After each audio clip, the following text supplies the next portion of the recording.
Silent Hill 2 is a game that I've loved since I was a kid. I'd go so far as to say it's probably one of the best games of all time, but especially one of the best horror games of all time. The story is incredibly dark and psychological. The atmosphere and world are dark, terrifying, and oppressive. The enemy designs are disturbing and just strangely shiny, I guess? They look like pimples, kind of. It's big and foggy and maze-like and easy to get lost. Getting lost is pretty scary. Have you ever been lost before? Getting lost isn't fun. It's a bit annoying at best, like getting lost in a store or something. I'm kind of lost. At worst, it's this. Oh my god. But a part of the game that I think is especially scary, and helps give the game its oppressive and terrifying atmosphere, is the sound design. Now, Silent Hill 2 has some absolutely banging tracks, like the kind of shit you just want to kick it to, but then it also has stuff like this. This sounds like your dryer and washing machine merged like The Thing from the movie The Thing, and are trying to murder you. The game uses music very effectively, to at times create a calming and melancholy atmosphere, and then smash it away with terrifying grating noise. But it also uses other sounds and sound effects to scare and startle you pretty consistently throughout the game. It's called sound design, and it's great. I noticed this on a recent playthrough, but there is just so much sound in the game that is literally just there to scare you.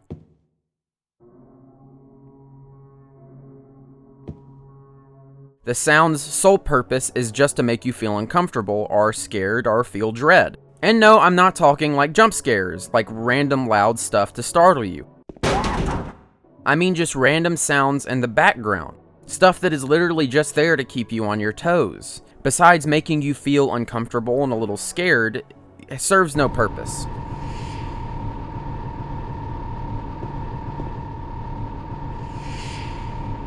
What I mean by this is that there were so many times throughout the game that a sound or sound effect just played, and it made me think like, man, I need to get the fuck out of here right now, because I'm about to get snatched up. The scary music has gotten louder. It's pretty fucking loud. So I wanted to do a little exploration of the sound design of Silent Hill 2. I could make a bunch of videos on Silent Hill 2, and I might, but this video in particular is about the way sound is used to scare you in Silent Hill 2. Now, let's enter the madness of Silent Hill. At the very beginning of the game, after the beautiful yet haunting intro, there are 3 moments where sounds are used to scare you and create a sense of dread. Calling them moments is weird because it's basically one really long drawn-out walk that leads into town, and is broken up by a scene in the graveyard with Angela. As you walk along Toluca Lake to the graveyard, you hear what sounds like dogs growling, the leaves rustling, and animal-like movements.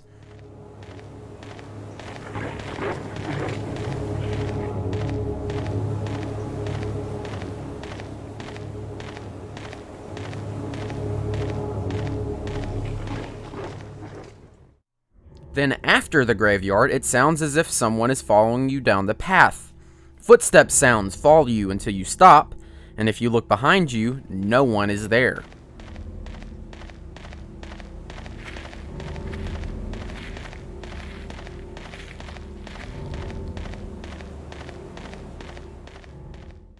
And lastly, along the strange small road leading into town and the town itself, you get these scary dinosaur-like cries that echo through the town constantly.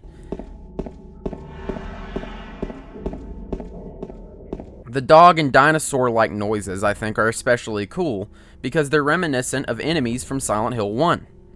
The air screamer and the groaners are both enemies in Silent Hill 1, and as you can see here, they look like pterodactyls and dogs. To me, it almost seems like these sounds are a grim welcome for players of the first game. Kind of like the designer said, here you go, this'll scare you if you're a returning player. It'll make you think that there's a dog and pterodactyl enemy just like in the first game. Of course, anyone who's played Silent Hill 2 before knows there's no such enemy in this game. But you don't have to exactly be a returning player for those things to scare you either. They are unnerving and unreal, but I think it's especially cool as a returning player to hear this and think, are one of these things going to get me? The footsteps part, I think, is literally just a clever way to scare anybody. I think we're all scared of the idea of someone unseen following us. It's just straight up spooky. Then, of course, this leads to the first encounter with an enemy when you finally get to town, and the radio. The radio is another source of horrifying, disconcerting sound in the game, but I'll get to that later. I'd say this long walk does a great job of setting up expectations for the rest of the game, but also doesn't. What I mean by that is that the game does a really good job of subverting your expectations through sound to constantly keep you scared and unnerved. And yes, you know there will be scary sounds just played to scare you, but it's hard to tell the kind of effect they'll have on you as you play, or whether there isn't something actually lurking around the corner. Some of them didn't bother me. Others, even though I'm an adult and know there's nothing really there, seem to create a sense of urgency and panic where there wasn't any before. Like this one. Oh, that is a fun fucking sound that I want to get away from.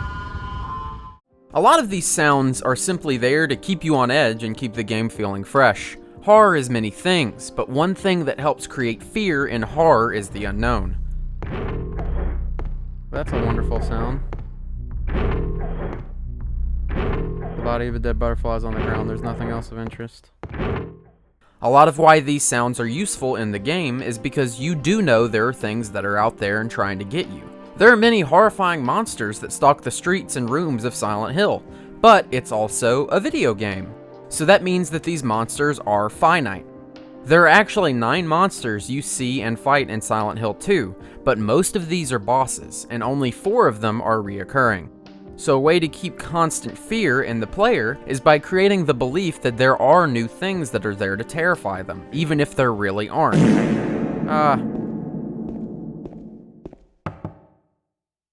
Oftentimes the idea that something is there is all there needs to be, and our imagination does the rest of the work. You hear one of these sounds and it creates this idea of there being something out there. And of course there's that kind of primal thing in our human brains that makes us aware of danger, and a lot of these sounds sound close enough to things we know but unreal, and that can also be very scary. The uncanny valley of audio, if you would.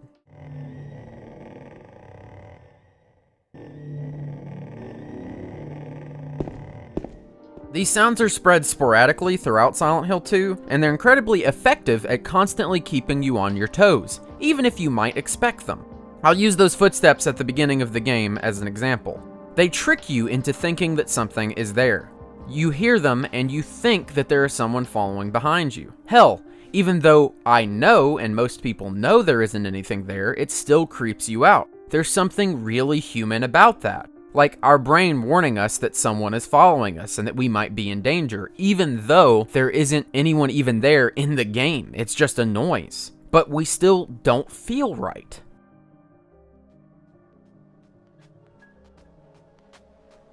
Another way that Silent Hill 2 and the Silent Hill series in general plays with our auditory perception is by overwhelming you with sound. There's moments where the cacophony of noise in the game is so loud that it becomes anxiety-inducing and can even mask imminent danger. An example of this would be again in the labyrinth section, in the room with all of the mandarins that climb around on the grating. Oh! Ah! Shit!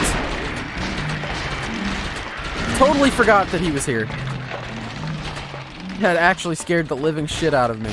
I was walking around and I didn't happen to hear Pyramid Head and ran right into him. I legitimately thought I was safe in this room. Yes, there are the mandarins in the room, but they're trapped under the grating and it's hard for them to get to you. So I didn't know Pyramid Head was skulking around and just ran right into him. All the noise masked him being there. It covered up his footsteps, and it was really perfect actually and legitimately scared me.